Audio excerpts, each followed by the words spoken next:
किसी भी रिसर्चर के लिए सबसे पहले ज़रूरी होता है कि वो जिस विषय का अध्ययन कर रहा है उस विषय से संबंधित उसने कौन कौन से तथ्यों का संकलन किन किन विधियों के माध्यम से किया है,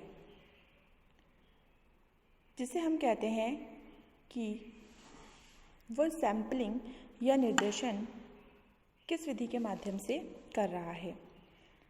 निर्देशन या सैंपल सोशल रिसर्च और सर्वे की हम एक महत्वपूर्ण आधारशिला मान सकते हैं, क्योंकि किसी भी प्रकार का अध्ययन करने से पहले अनुसंधानकर्ता को ये तय करना होता है कि वह समूह के सभी सदस्यों से संपर्क स्थापित करे और उसके बाद तथ्यों या सूचनाओं का संकलन करे। उनमें से कुछ सदस्यों को प्रतिनिधियों के रूप में चुनकर उनका अध्ययन करें। इस प्रकार क्षेत्र से अनुसंधान संबंधी आंकड़े हम दो प्रकार से इकट्ठे कर सकते हैं। एक विधि है संगणना विधि और दूसरी विधि है निर्देशन विधि। संगणना विधि, जिसे हम सेंसस मेथड कहते हैं, इसमें अनुसंधानकर्ता समग्र या संपूर्ण क्षेत्र का अध्ययन करता है।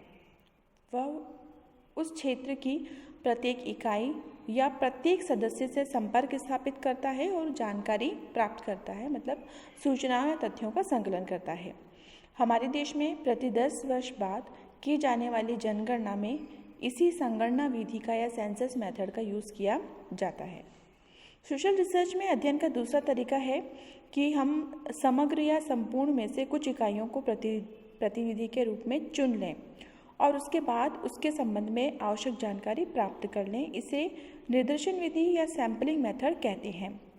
जैसे हम ये माने कि हम ब्यावर कॉलेज के विद्यार्थियों के पंजाब समस्या पर विचार जानना चाहते हैं, तो उसके लिए हम संगणना विधि में हमें कॉलेज के सभी छात्रों से संपर्क स्थापित करके सूचनाएं संकलित करनी होगी। जबकि निर्देशन पद्धति में हम कुछ छात्रों को प्रतिनिधि के रूप में चुन लेते हैं और उन्हीं का अध्ययन करते हैं।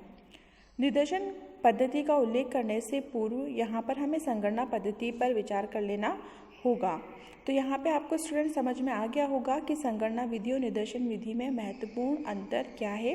संगणना विधि में हमने जो भी क्षेत्र चुना है जिस पे हम अनुसंधान या रिसर्च कार्य करने वाले हैं, उस क्षेत्र के सभी व्यक्तियों का या हम कह सकते हैं कि सभी क्षेत्र का अध्ययन करते हैं। लेकिन निर्देशन विधि में हम सभी क्षेत्र के सभी व्यक्तियों का अध्ययन नहीं करते हैं, बल्कि कुछ व्यक्तियों का चयन करते हैं और उसे प्रतिनिधि के रूप में इकाई मानकर अध्ययन करते हैं। संगणना पद्धति सेंसस मेथड अध्ययन की एक ऐसी विधि है जिसमें समग्र या फिर क्षेत्र की सभी इकाइयों का अध्ययन करके सूचनाएं संकलित की जाती हैं। रिसर्च या सर्वे के शुरू के वर्षों में संगणना पद्धति के द्वारा ही अध्ययन किया जाता था। आज भी जिन विषयों के बारे में पूर्ण शुद्धता की आवश्यकता होती है, ऐसे विषयों के लिए हम संगणना विधि का ही उपयोग करते हैं। इसका सबसे अधिक उपयोग जनगणना में होता है, जिसमें प्रत्येक परिवार के पास जाकर संबंधित सूचनाएं एकत्रित की जाती है। लेकिन वर्तमान समय में सामाजिक अनुसंधान में संगणना विधि का प्रयोग बहुत ही कम हो गया है। संगणना विधि की उपयोगिता और गुण कौन कौन से हैं? संगणना विधि की उपयोगिता, इम्पोर्टेंस, इसमें जिनका क्षेत्र सीमित होता है, ऐसे सीमित क्षेत्र के लिए संगणना विधि का उपयोग किया जाता है। जिनमें विविध या विभिन्न गुणों वाली इकाइयाँ होती है, ऐसे रिसर्च में भी संगणना विधि का उपयोग किया जाता है। जब प्रत्येक इकाई का अध्ययन करना बहुत आवश्यक होता है, ज़रूरी होता है, तो वहाँ पर भी संगणना विधि का प्रयोग किया जाता है। जहाँ परिशुद्धता की अत्यधिक मात्रा अपेक्षित हो, तो ऐसे क्षेत्र में संगणना विधि बहुत उपयोगी मानी जाती है। और जहाँ अनुसंधानकर्ता के साधन बहुत कम हो, पर्याप्त हो, सीमित संसाधन हो, तो ऐसे के लिए भी संगणना विधि उपयुक्त होती है। उपयोगिता के अलावा संगणना विधि के कुछ गुण भी होते हैं, जैसे संगणना अनुसंधान के द्वारा प्राप्त तथ्य और सूचनाएं अधिक विश्वसनीय और परिशुद्ध मानी जाती है, क्योंकि इसमें क्षेत्र की सभी इकाइयों का अध्ययन किया जाता है।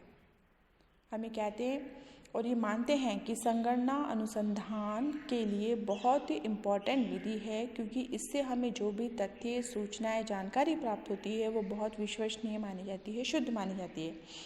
क्योंकि इसमें हम क्षेत्र की सभी इकाइयों का या सभी व्यक्तियों का समग्र अध्ययन करते हैं।